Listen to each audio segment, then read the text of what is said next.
LIC के परिचय की किसी को जरूरत नहीं, क्योंकि आमतौर पर इतिहास यही कहता है कि अगर आपको किसी भी तरह का कोई भी इंश्योरेंस खरीदना हो, जनरल या लाइफ इंश्योरेंस भी किसी भी कंपनी का खरीदना हो, तब भी आमतौर पर लोग ये कहते हैं कि एलआईसी लेनी है।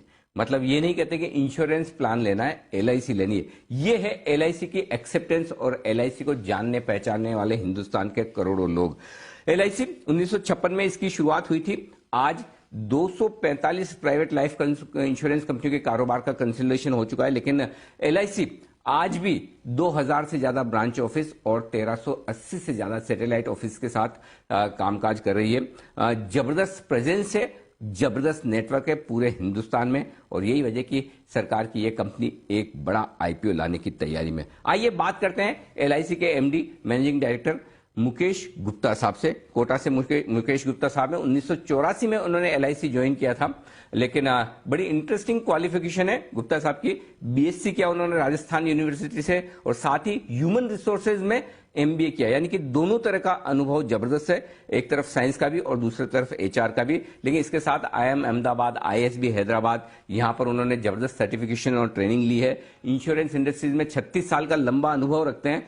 किताबें पढ़ने का शौक है, ट्रेवलिंग का शौक है, और साथ ही म्यूजिक में बड़ी दिलचस्पी है। गुप्ता साहब, बहुत बहुत शुक्रिया आपका, धन्यवाद हमारे लिए वक्त निकालने के लिए और आज जी बिजनेस को समय देने के लिए। इस पूरी 2020 की यात्रा में जहां बाजार ऊपर नीचे भी हुए, ऊपर भी हुए, सबसे ज्यादा अगर शायद किसी एक इंस्टीट्यूशन ने पैसा कमाया तो वो शायद एलआईसी है। आपके नेतृत्व में, चूंकि आप एलआईसी के इन्वेस्टमेंट्स का हैंडल करते हैं, आपकी निगरानी में ये सब होता है। सर, सबसे पहले तो ये अंदाजा दें कि इस साल एलआईसी ने कितना प्रॉफिट बुक किया है मार्केट में। नमस्कार अनिल जी, धन्यवाद। धन्यवाद आपके परिचय के लिए, इंट्रोडक्शन के लिए।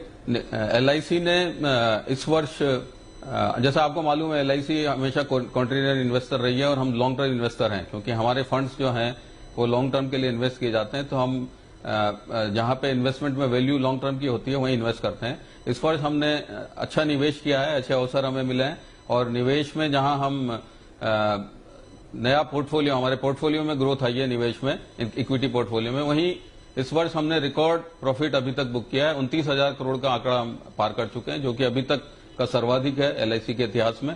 और हमें उम्मीद है कि इस वर्ष अगर अवसर मिलते रहे तो और भी नए रिकॉर्ड हम मुनाफे में बनाएंगे। लेकिन साथ ही हम लगातार जब भी इन्वेस्टमेंट की अपॉर्चुनिटी से इन्वेस्ट कर रहे हैं और हमारा पोर्टफोलियो बढ़ रहा है, equity portfolio. Okay sir, 29,000 crore का प्रॉफिट, इतना तो लोगों का पोर्टफोलियो साइज नहीं होता, बड़े बड़े इंस्टीट्यूशन और फंड का साइज नहीं होता जो आपने इसी साल में बुक किया है। इसकी वजह क्या है? क्या नीचे में आपने अच्छे इन्वेस्टमेंट किए इसलिए प्रॉफिट बुक करना चाहते हैं, या बाजार पर थोड़ा सा आपका व्यू अब ये कि बहुत बढ़ गया है, थोड़ा गिर सकता है, उस लिहाज से प्रॉफिट बुक कर रहे हैं?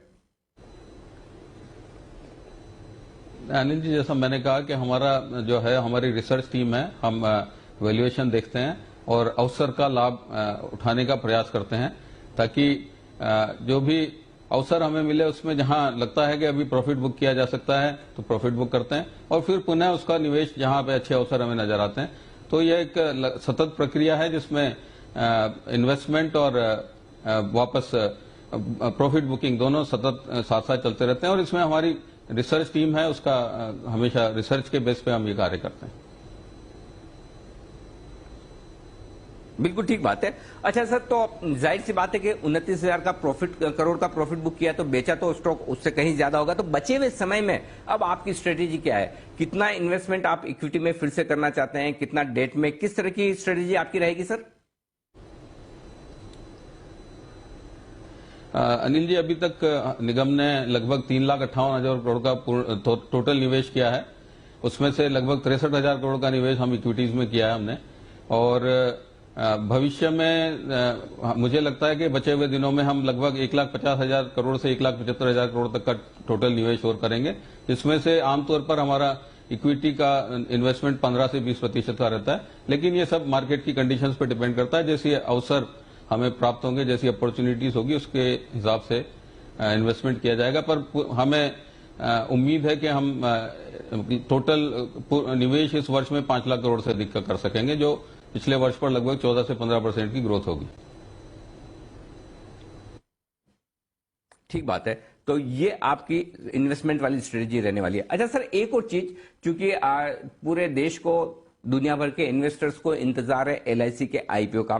सरकार की तैयारी भी है, आपकी भी तैयारी है। बताएं ये तैयारियां कहां तक पहुंची? हम कुछ कुछ विज्ञापन भी देख रहे हैं, एक्चुअल फर्म्स को इससे जुड़े हुए विज्ञापन अब अखबारों में आने लगे हैं। कितना काम हो गया, कहां तक पहुंचे हैं सर? कब तक आईपीओ आने की उम्मीद रखें?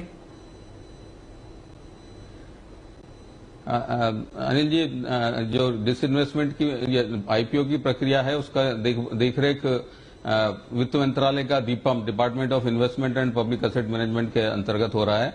हाँ, जैसा आपने कहा कि कुछ विज्ञापन आए हैं, कुछ आरएफपी फ्लोट किए हैं, कुछ दीपम ने किए हैं, कुछ एलआईसी ने किए हैं, और अभी प्रक्रिया चल रही है एक्चुरियल फर्म्स के लिए, और एक एक्चुरियल सॉफ्टवेयर जो इंडियन एम्बेडेड वैल्यू के कैलकुलेशन के लिए, उसके लिए आरएफपी हमने किया है। प्रक्रिया जारी है, वर्क अंडर प्रोसेस है, और सही गति से चल रहा है ऐसा हमें लगता है। बाकी टाइमलाइंस और अन्य चीजें दीपम, गवर्नमेंट ऑफ इंडिया, वहां से निर्णय किया जाएगा। परफेक्ट। गुप्ता साहब, एक और चीज जो पूछना चाहता हूं, जब एलआईसी ने आईडीबीआई बैंक का एक्विजिशन किया तो बड़े लोगों को चिंताएं थी कि ये क्या हो गया, एलआईसी क्यों ले रही, क्या है, लेकिन आपने इस बैंक को पूरी तरह से टर्न अराउंड किया है, मुनाफे में आ गया। अब संभावना ये भी बताई जा रही कि पीसीए से बाहर निकलने वाला है, और साथ ही आपकी जो स्टेक है उसको लेकर क्या इरादा है? एलआईसी अपनी स्टेक कब घटाएगी, कब बेचेगी आईडीबीआई बैंक में, और कब तक आईडीबीआई बैंक पीसीए से बाहर हो जाएगा? और आईडीबीआई बैंक को लेकर आपके प्लान्स, डायरेक्शन, स्ट्रेटजी क्या है सर?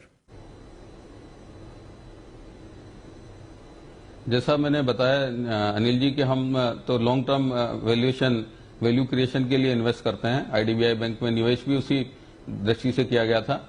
हाँ, मैं खुशी है कि पिछली 3 तिमाही में आईडीबीआई बैंक ने प्रॉफिट शो किया है, और एनपीएस में भी, नेट एनपीएस में अच्छा रिडक्शन किया गया है। हमें पूरी उम्मीद है कि बैंक के प्रयास हैं और आरबीआई के निर्णय जल्दी आएगा कि पीसीए से बाहर निकले और इसमें और फर्दर वैल्यू क्रिएशन हो। जहां तक डिसइन्वेस्टमेंट का सवाल है, हमने इसमें इन्वेस्टमेंट लॉन्ग टर्म के लिए किया है, और जो रेगुलेटर्स के गाइडलाइंस हैं उसके अकॉर्डिंगली जब भी हम इसमें अपने बीमा धारकों के लिए वैल्यू क्रिएशन देखेंगे और उचित अवसर आएगा, उस समय पे हम इस पर विचार करेंगे कि इसमें से निवेश कब करना है। फिलहाल हम इसमें बने रहेंगे, और हमें उम्मीद है कि जिस तरह से टर्न अराउंड हुआ है, आगे और अच्छा इसमें ग्रोथ आने वाली है। और जैसा आपको मालूम है कि उन्होंने अभी कैपिटल के लिए भी जो क्यूआईपी किया था वो सफल रहा है, तो मुझे पूरी उम्मीद है कि शीघ्र ही ये पीसीए से बाहर आने का रास्ता इनका क्लियर होगा।